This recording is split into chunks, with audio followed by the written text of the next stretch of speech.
There's a saying that the most ignorant tend to also be the most arrogant because they truly don't understand how little they know in comparison to how much is available to be known. In contrast, people who are truly intelligent also tend to be the most humble because they do have an understanding of how little they know in comparison to how much is available to be known. Interestingly, a very similar concept exists in Scripture. Who among you is wise and understanding? Let him demonstrate it by his good way of life, by actions done in the humility that grows out of wisdom. But if you harbor in your hearts bitter jealousy and selfish ambition, don't boast and attack the truth with lies. This wisdom is not the kind that comes down from above. On the contrary, it is worldly, unspiritual, demonic. For where there are jealousy and selfish ambition, there will also be disharmony in every foul practice. But the wisdom that comes down from above is first of all pure, then peaceful, kind, open to reason, full of mercy, and good fruits, without partiality and without hypocrisy. Now, this is an important concept to get a hold of because we live in a world right now where anybody can have a platform. Literally anyone can pick up a phone, myself included, and have a platform immediately.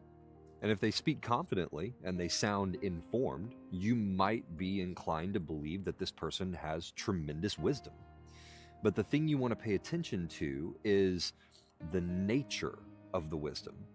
And the nature of the wisdom is expressed in how the person either lives their life, if you have access to see that, or how the person interacts with other people. Because the wisdom that comes from God causes a certain humility. Because in order to have the wisdom that the Lord has, in order to receive wisdom from the Lord, you also have to retain an awareness of the Lord. And a person cannot retain an awareness of the majesty and the magnitude of God and simultaneously retain any form of arrogance. Because when contrasted with the glory of the Most High, a person responds in the same way that I believe it was Ezekiel did, falling on their face and saying, I am undone. Because in comparison to him, we are less than dust.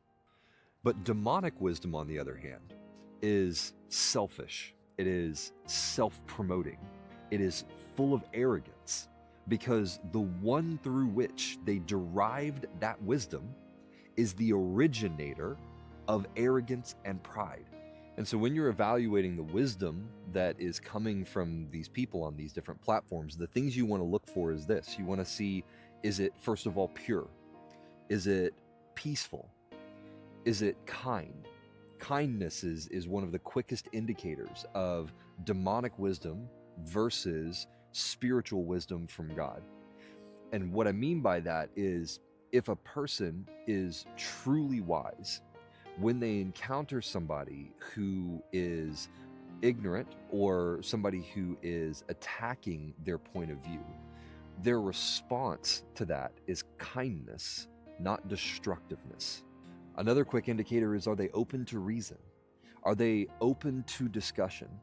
You see, when a person has real wisdom, there is an awareness of how much they don't know, which means that even when you are absolutely confident of something, you are open to setting your point of view down and allowing for it to be evaluated, allowing for the possibility that you could be wrong. And the reason that's important is because truth is not reliant on me. Truth is truth, regardless of what I believe. So anything that I am absolutely confident of, I also am perfectly comfortable setting on the table and allowing anyone to scrutinize, anyone to hold up their viewpoint against my viewpoint, leaving room for the possibility that I'm wrong. Because if what I'm seeing is actually true, then it in and of itself will refute any lie or any other false truth that is held up against it. I don't have to hold on to it in fear that if I'm wrong, it changes my whole life, my whole worldview. Is it full of mercy and good fruits?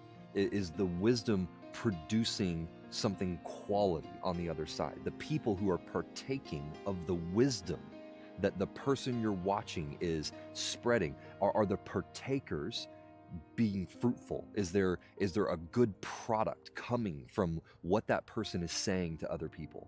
And then is it without partiality and hypocrisy, especially hypocrisy? If a person doesn't practice what they preach, oftentimes that's a good indicator that they're dealing with demonic wisdom and not spiritual wisdom. Because spiritual wisdom, any wisdom that comes from the Lord, demands that the user actually conform themselves to the wisdom. Or you could put it another way, you cannot retain the wisdom of God in your person without being transformed by it.